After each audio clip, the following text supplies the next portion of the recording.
Hey, what's up guys? Hope you're all having a great day. In the last video you guys see that we picked up the Jeep, and in today's video we're going to be going around it and what exactly needs to be done. So let's get on with the video. Alright, so this is the Jeep. It's a 2002 Jeep Grand Cherokee. The Overland Edition. It's the V8. It's in a nice red. The wheels need some work on them, and they most likely need to be replaced. The chrome starting to flake off. It does have a bit of rust underneath it, which these parts we're going to replace, and I'll try and do some rust repair underneath all this. The other side's a bit worse than this one. This one I think I can just on this one I think I could just replace this piece and it should be good, but the other side will definitely need some rust repair on it.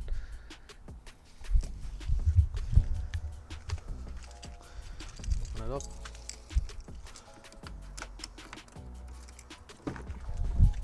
It does have the leather interior.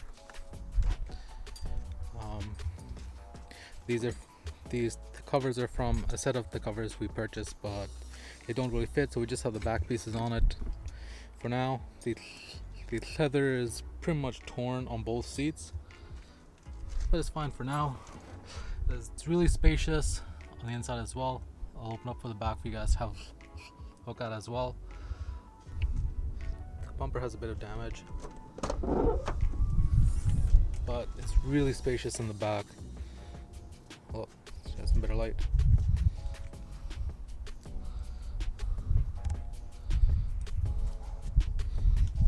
The back is very spacious. It comes with a spare wheel and the jack and all that.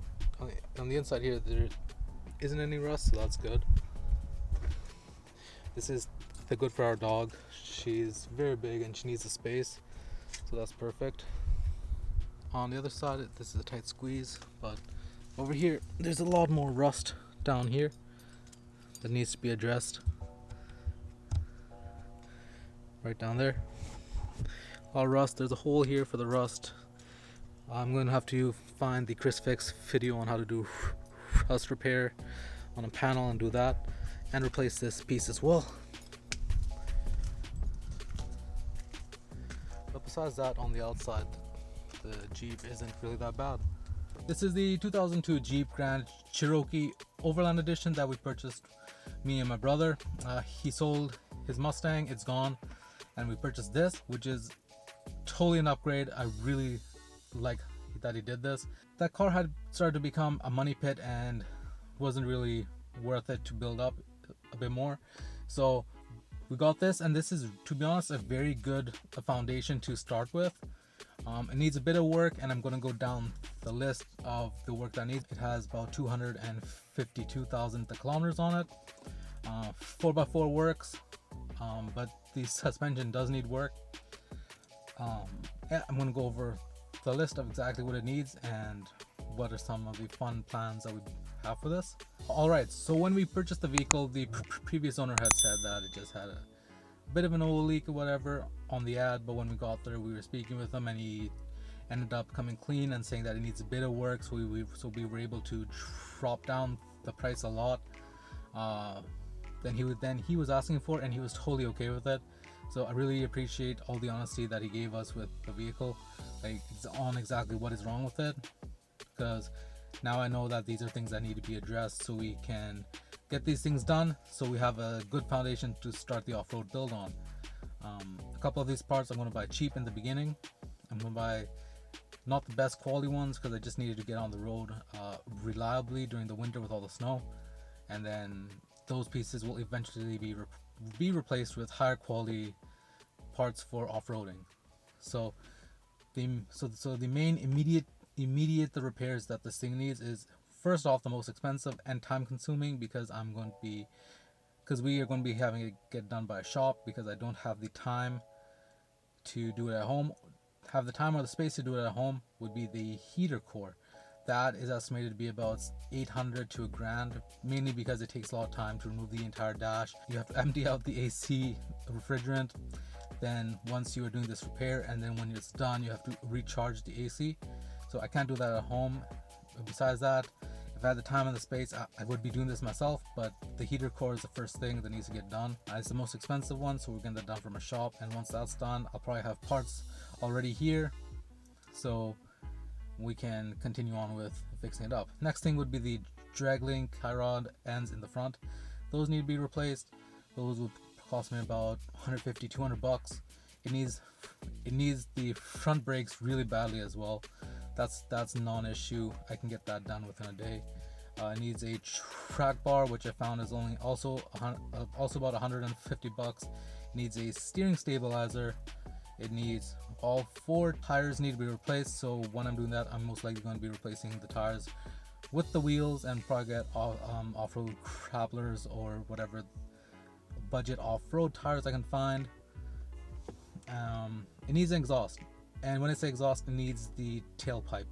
The exhaust is up until the muffler, and after the muffler there's supposed to be a tailpipe that goes past it out to the back of the Jeep, but that's missing. So we need the tailpipe. That's probably 50 bucks worth of the pipe from a muffler shop, and that's not an issue either. Next, it needs rear sway bar end links. It needs rear upper control arms. The rear axle seals are starting to leak.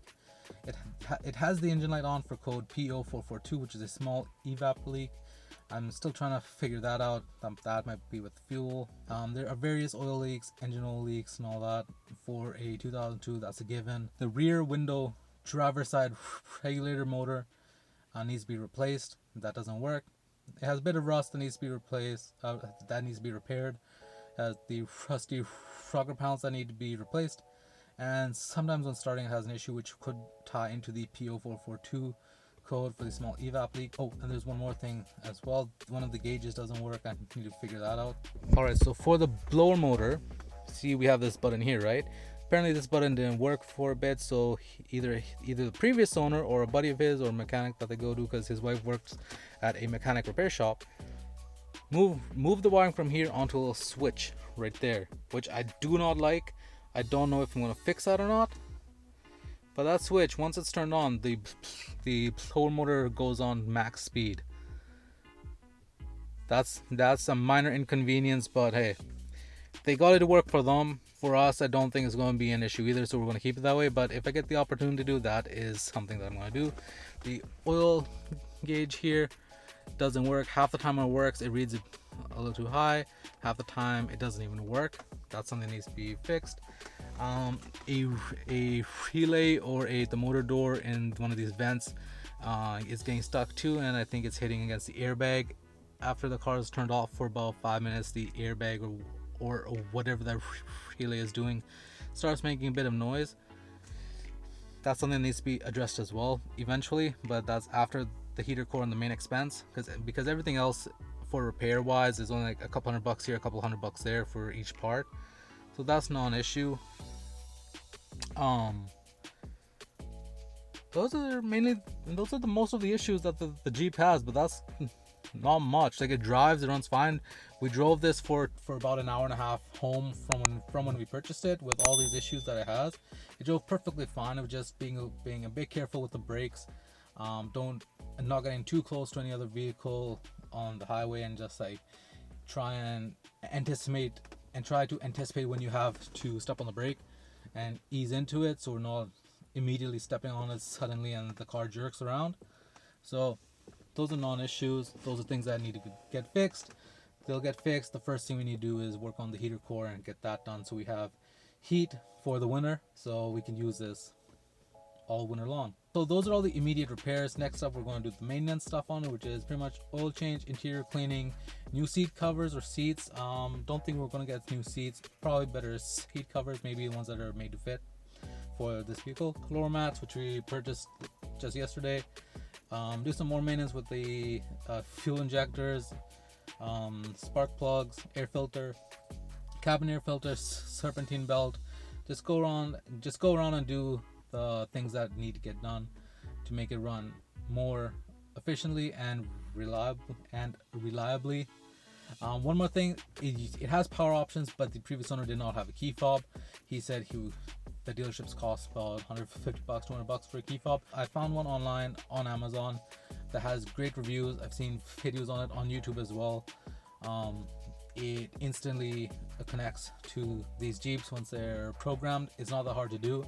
So I'm most likely going to be picking up one of those and trying out one of those. And if it works, it works. That's sweet. We have the power options for this. So that's all the immediate repairs and maintenance. And here's some of the fun mods that we plan to do once all of this stuff is done.